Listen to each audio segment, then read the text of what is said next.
I stood outside my sister's graduation while a security guard blocked the gate. He said it was a private event and my name wasn't allowed inside. I smiled, thinking it had to be a mistake. Then my sister walked over in her gown, glanced at me and said, "This is no place for losers."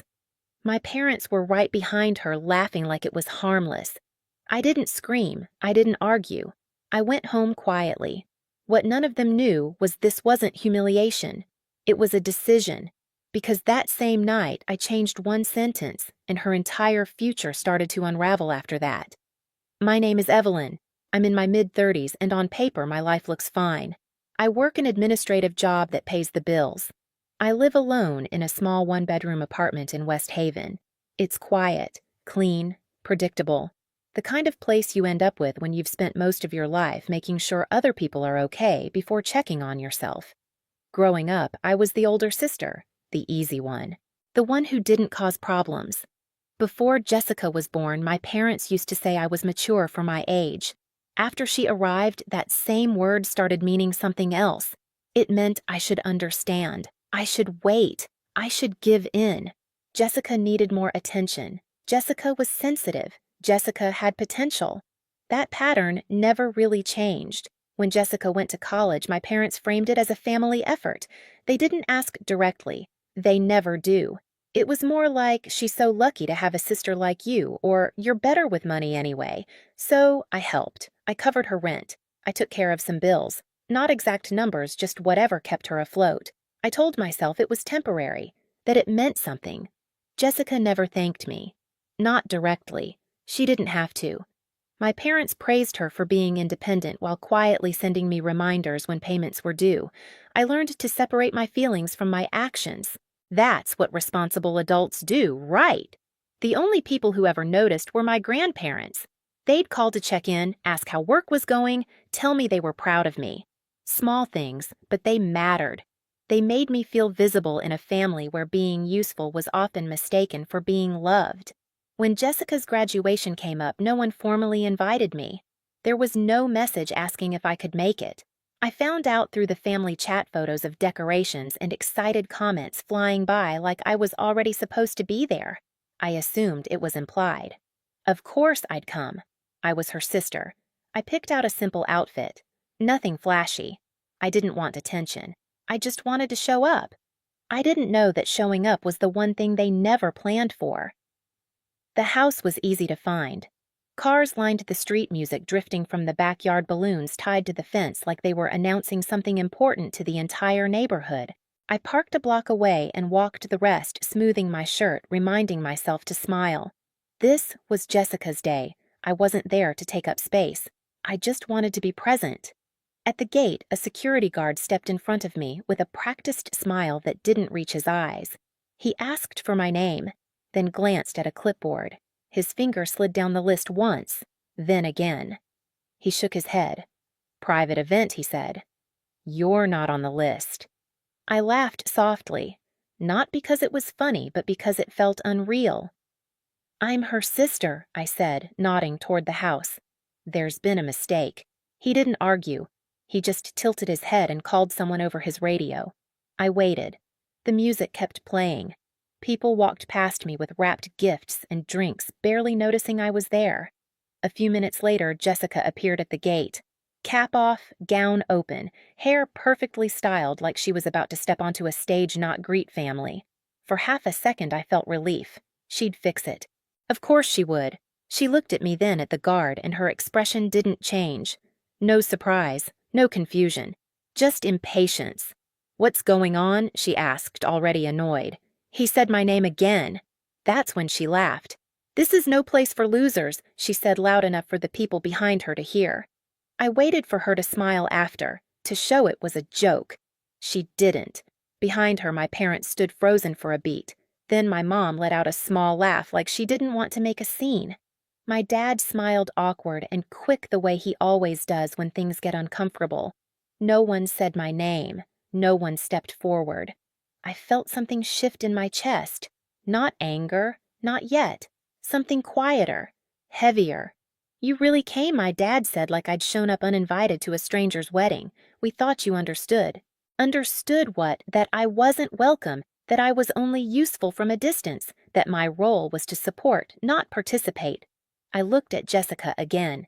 She was already turning back toward the house conversation over, as if I were an interruption she'd handled efficiently.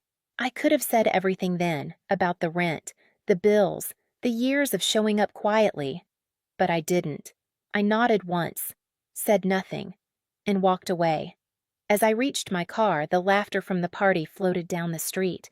I sat there for a moment, hands on the wheel, heart steady in a way that scared me, because in that silence I finally understood something.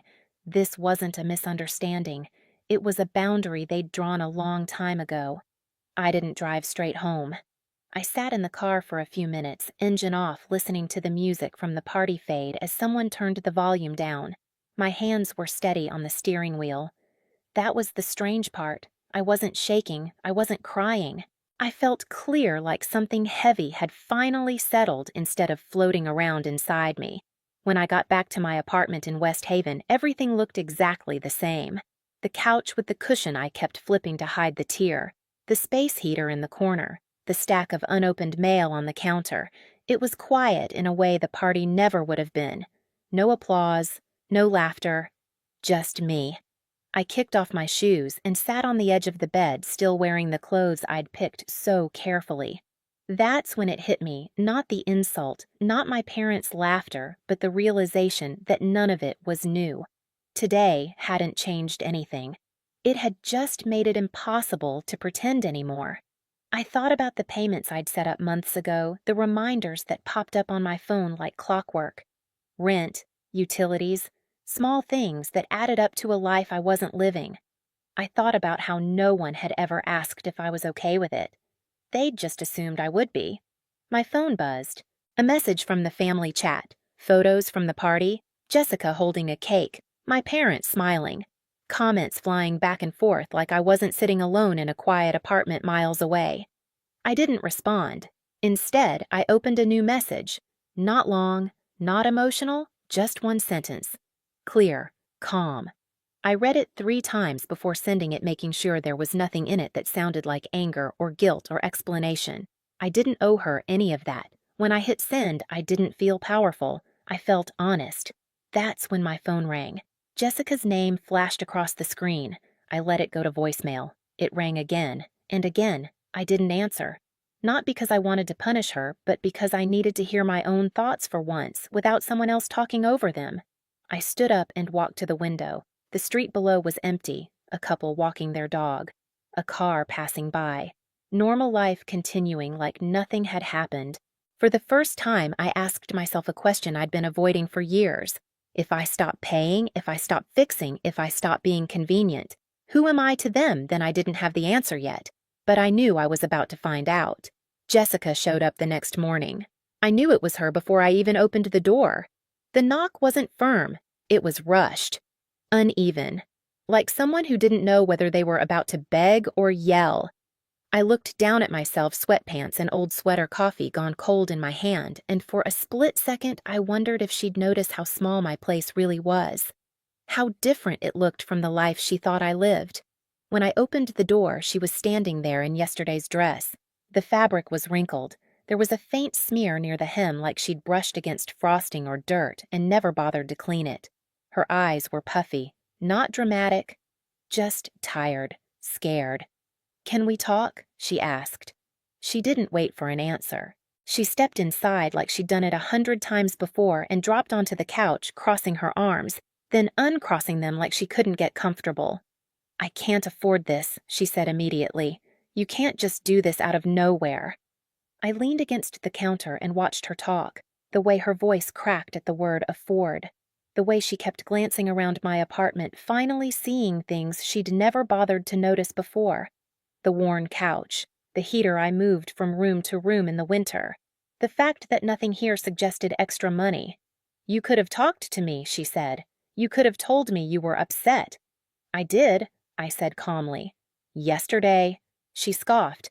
"That wasn't serious. You always get sensitive." There it was. The reflex. Dismiss, minimize, move on. "You called me a loser," I said. "In front of everyone." She rolled her eyes. "Oh my God. It was a joke. My phone buzzed on the counter. I glanced at it. An unknown number. I ignored it. A joke, I repeated. That was funny to you. She didn't answer. Instead, she leaned back and sighed like she was the one exhausted by all of this. You didn't help me because you're generous, she said. You helped because you like having control. You always make everything about you. I didn't interrupt her. I let her finish. I'd spent my whole life listening. I wasn't about to stop now. That's why I said what I said, she continued. You want credit. You want everyone to clap for you. I took a breath. Then you won't mind paying for yourself. She froze. My phone buzzed again. Same number. Then a voicemail notification popped up. I pressed play and set the phone down between us. It was my grandmother. Her voice was soft, steady. She said she'd heard what happened, that they hadn't been invited either, that my sister's words were cruel, that my parents' silence was worse. She said she was proud of me, that she and Grandpa would stop by later with coffee if that was okay. Jessica's face drained of color. They weren't invited, I asked quietly. She looked down at her hands. Mom said, She said Grandpa always complains, that he'd ruin the mood. He paid for Dad's first car, I said, and Mom's medical bills. Jessica didn't argue. She didn't need to. The truth was already sitting between us. Another knock came at the door an hour later. My grandparents' car was parked outside, familiar and unassuming. Jessica stood up immediately. I should go, she muttered. I have to study. She slipped out without looking at them. My grandparents stayed for 2 hours. We didn't talk about the party much. We talked about work, about how fast time moves when you're not paying attention, about ordinary things that suddenly felt rare. Before they left, Grandpa squeezed my shoulder. You don't owe anyone your silence, he said. After they were gone, the apartment felt different. Not heavier, quieter in a way that felt earned. I sat on my bed phone in my hand and finally checked my messages. That's when Megan's name popped up. She came by that afternoon, awkward and apologetic, holding a container she clearly didn't know what to do with. She sat on the edge of the chair and took a deep breath. I didn't know they wouldn't let you in, she said. And when Jessica said that thing, I laughed. Not because it was true, because I didn't know how not to. I nodded. I know. Then she pulled out her phone. There's something you need to see. It was a group chat, Jessica and her friends. Messages scrolling back months, jokes about how I paid her bills, how I'd always show up anyway, how I was obsessed with being included. One message stood out, followed by laughing emojis. He pays my rent and still gets treated like garbage. Loser. I stared at the screen. I didn't feel angry. I felt confirmed. Can you show this to Mom? Megan asked quietly. I nodded once. That evening, I opened the family chat and dropped the screenshot in. No explanation, no caption. Just proof. The chat went silent. Minutes passed. Then Aunt Linda left the group. Just gone. I didn't wait for the rest. I drove to my parents' house. My mom opened the door looking shaken. My dad sat on the couch, hands clasped like he'd been expecting a lecture. Jessica wasn't there. I didn't sit down. I told them everything. About the payments, about being invisible, about standing outside a gate while they laughed. I told them I was done fixing things they broke and pretending that love meant compliance. I'm not punishing anyone, I said. I'm choosing myself. My dad looked at the floor. My mom opened her mouth, then closed it. I left before they could explain. That night I posted the truth online. Not names, just facts. I wrote until there was nothing left to hold in. And for the first time, I slept without feeling like I was waiting for permission. The fallout didn't come all at once. It came quietly. The family chat stayed silent. No apologies, no explanations, just an emptiness where noise used to be. I didn't chase it. For the first time, I didn't feel responsible for filling the gap. I stopped the payments. All of them.